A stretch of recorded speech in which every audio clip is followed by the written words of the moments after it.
Bonjour et bienvenue sur Famille épanouie. Alors aujourd'hui, je vais aborder avec vous les activités sociales, extrascolaires, si on peut appeler ça comme ça, que font mes enfants.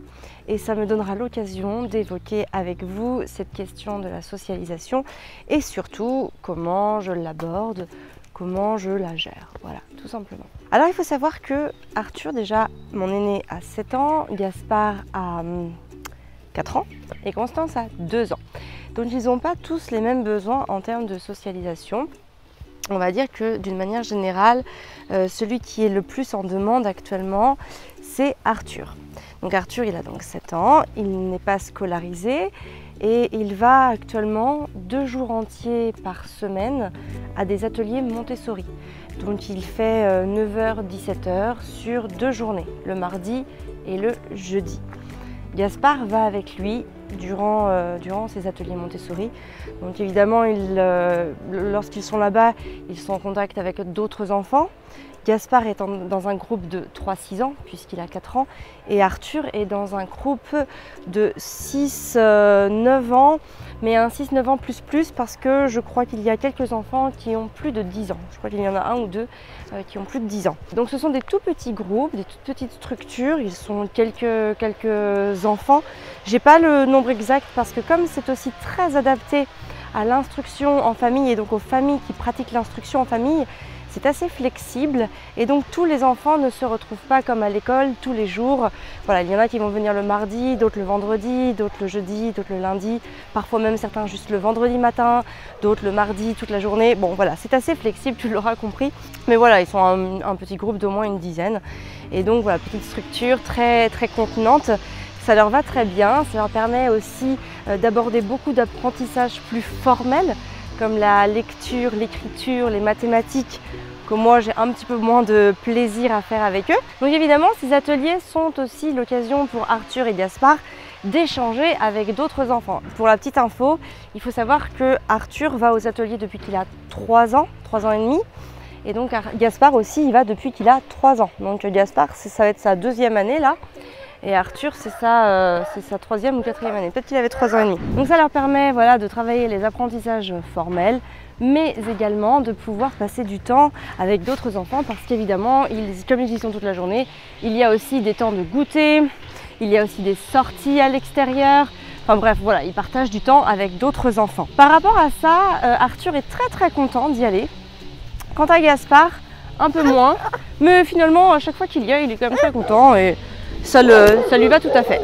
Ce qui est aussi intéressant de savoir, c'est que quand Arthur a commencé à aller à ses ateliers, j'ai passé beaucoup de temps en fait avec lui, sans être dans la pièce même, mais tout simplement dans la petite pièce d'à côté. Comme ça, il savait, il avait ce côté sécure que s'il y avait un souci, j'étais là. En fait, il pouvait venir d'ailleurs plusieurs fois. Il est venu. Moi, je faisais souvent du petit bricolage Montessori pendant ces moments-là, où je lisais des livres, où voilà, je m'occupais. J'avais juste Gaspard qui était un petit bébé à ce moment-là. Et donc voilà. Et je n'ai pas forcément pu reproduire ça après parce que voilà, l'école a changé, enfin les ateliers ont changé d'endroit et il n'y avait plus forcément cette salle. Mais comme il avait son frère avec lui, eh bien c'était beaucoup plus sécure pour lui. Donc ça leur va très bien. Pourquoi je dis ça? Parce qu'on en a beaucoup parlé ensemble. Alors Arthur lui a très envie d'y aller. Des fois quand j'ai demandé à Gaspard s'il voulait arrêter, il m'a toujours dit non. Il m'a dit qu'il voulait y aller, mais qu'il n'aimait pas trop ça. Mais il voulait y aller quand même, parce qu'évidemment, il avait aussi le choix de ne pas y aller. Donc voilà, donc c'était peut-être paradoxal, mais bon, finalement, c'était aussi peut-être un moyen pour lui d'exprimer quelque chose. Et voilà, du coup, comme il me disait qu'il voulait y aller, il a toujours fini par y aller. Ensuite, on a fait donc des activités extrascolaires. Donc par rapport à ça, là, pendant 3 ans, Arthur, il a été au multisport. Donc le multisport, en fait, c'est voilà, c'est simplement des parcours de motricité et puis ensuite quelques jeux de groupe. C'était pas tout à fait tout près de la maison, donc il en a fait pendant 2 ans et cette année, je me suis dit on va essayer autre chose parce que ça dure qu'1 heure et c'est pas tout près de la maison. Alors oui, on fait nos courses pendant ce temps-là, mais finalement en fait, le vrai problème, c'est pas le fait que ce soit à 10 minutes de la maison et qu'on fasse les courses et que ça nous prenne soit un petit peu de temps et bref, dans l'organisation ça coulait, mais en fait le vrai problème c'est que ce n'est pas assez long. J'ai l'impression qu'Arthur veut plus, mais je lui ai demandé s'il voulait aller un jour de plus aux ateliers, il m'a dit non, pas pour l'instant. Et en fait, il a besoin aussi de s'amuser avec d'autres. Donc cette année, je vais tester une journée par semaine, en l'occurrence le mercredi. Il va aller toute la journée au centre aéré, donc qui est juste à côté de chez moi. Donc on va voir, on va tester. Et Gaspard, lui, ne souhaitait pas faire ça, ne souhaitait pas aller aux ateliers. Donc du coup, il n'y va pas. À chaque fois, c'est vraiment les enfants qui choisissent. Voilà. Et en fait, si on en revient à tout ça, pourquoi je parle de ça? C'est parce que on me répète souvent, mais j'imagine que peut-être qu'on te le dit aussi, que c'est important que les enfants soient socialisés, etc., etc. Alors, pour avoir beaucoup étudié ce phénomène de la socialisation, il faut bien avoir en tête que les enfants, les petits-enfants, ne sont pas forcément prêts à être socialisés avant un certain âge. Cet âge-là, Maria Montessori, elle l'a beaucoup observé et elle avait dit que la période sensible pour la socialisation était aux alentours de 6 ans. Alors 6 ans, évidemment, on peut prendre ça comme une moyenne. C'est-à-dire qu'il va y avoir des enfants qui vont être prêts avant et peut-être aussi, à contrario, des enfants qui seront prêts après. Moi, c'est ce qui s'est passé avec Arthur, c'est-à-dire que j'ai vraiment senti une demande d'Arthur en termes de voir d'autres enfants vers ses 5 ans et demi. Avant ça, je n'avais pas forcément ressenti son besoin de vouloir aller avec d'autres enfants. Donc c'est vraiment à partir de 5 ans et demi que j'ai commencé à me dire tiens, il va peut-être falloir qu'il fasse un peu plus d'activité pour donner une réponse à son besoin. Et voilà, donc cette année, l'année dernière, donc, il avait ce multisport. Et cette année, j'ai décidé de tenter l'expérience en centre aéré. On est très libre, hein. Si ça ne va pas du tout, il arrêtera. De toute façon, le centre aéré, c'est assez libre, hein. Si on veut les mettre, on les met. Si on ne veut pas les mettre, on ne les met pas. La seule contrainte, c'est de s'inscrire au moins une semaine à l'avance. Donc voilà. Donc si on te dit, voilà, mon enfant, il faut qu'il soit à l'école ou il faut qu'il soit à la crèche parce que c'est bien, ça va le socialiser, etc., etc. En fait, pas du tout, ça va rien faire, en tout cas pas là-dessus. Faut savoir que les enfants sont quand même des êtres assez égocentriques, notamment avant 6 ans. Donc ils ne savent pas jouer avec les autres. Ils peuvent jouer ensemble, c'est-à-dire les uns à côté des autres, mais très rares sont les enfants de moins de 6 ans qui jouent réellement ensemble. Bon, encore une fois, je dis 6 ans pour donner un chiffre, c'est une moyenne, hein, ça peut être un petit peu avant, un petit peu après. J'espère que tu as bien compris le truc, il ne faut pas s'arrêter sur ce chiffre, l'idée est beaucoup plus globale que ça. Donc voilà, donc pas de stress si ton enfant ne fait pas d'activité extrascolaire, même j'ai envie de dire avant 6 ans, s'il n'en montre pas le besoin, c'est pas grave. Et d'ailleurs ça me vient aussi au fait de te dire que je ne surcharge pas leur emploi du temps de manière extrêmement volontaire.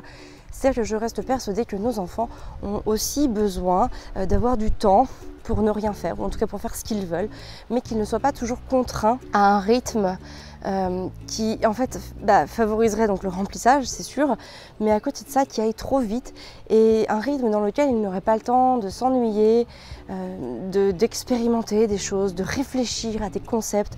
Moi je vois Arthur met beaucoup de temps pour réfléchir à des concepts qui lui font plaisir, pour sa manière aussi à lui d'intérioriser, d'intégrer et donc de se nourrir. Oui ma chérie.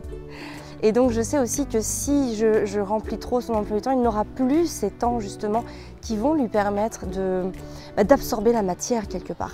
Donc c'est très important de trouver un équilibre entre les besoins des enfants, ses besoins aussi, parce qu'on n'en parle pas, mais c'est aussi très important de réfléchir aussi en fonction de ses besoins et de ses possibilités, et essayer de trouver une solution qui soit la plus cohérente et la plus équilibrée possible. Moi aussi, pourquoi j'ai voulu mettre les enfants aux ateliers Montessori. Donc bon, il y a un côté d'être en contact avec d'autres enfants qui arrivent à un certain âge, mais aussi il y a la question du travail qui se pose. Moi je travaille quand même, donc il me faut aussi du temps pour pouvoir travailler. Et donc finalement laisser les enfants quelques heures par semaine aux ateliers Montessori me permet aussi d'avoir du temps pour moi, pour travailler. Pas forcément du temps pour moi, pour prendre du temps pour moi. Celui-là je m'organise encore une fois autrement, on s'arrange avec Fabien souvent pour pouvoir trouver du temps pour soi. Mais en tout cas du temps pour soi, pour travailler, pour avoir des plages. Oui, on part. pour avoir des plages plutôt longues, pour s'adonner à une activité, réfléchir, se rentrer dans quelque chose, se concentrer et pour pouvoir travailler sur son contenu, sur tout ce que je veux vous apporter. Parce que voilà, mon travail, ça consiste à vous apporter le plus possible de réflexions intéressantes et cohérentes pour vous aider dans vos quotidiens de parents. Donc n'hésite pas à justement liker et t'abonner, moi ça encourage toujours mon travail justement. Donc voilà, fais-le si tu aimes bien ce genre de contenu, si tu veux en avoir plus. Sache qu'il y a aussi le blog Famille épanouie, je te mets les liens qui sont dans la barre d'infos. N'hésite pas à t'abonner à la newsletter. Et voilà, écoute, moi je te souhaite une très très belle journée. Prends soin de toi, je te dis à très bientôt dans une autre vidéo. Et prends soin de toi et de tes enfants. Ciao, ciao.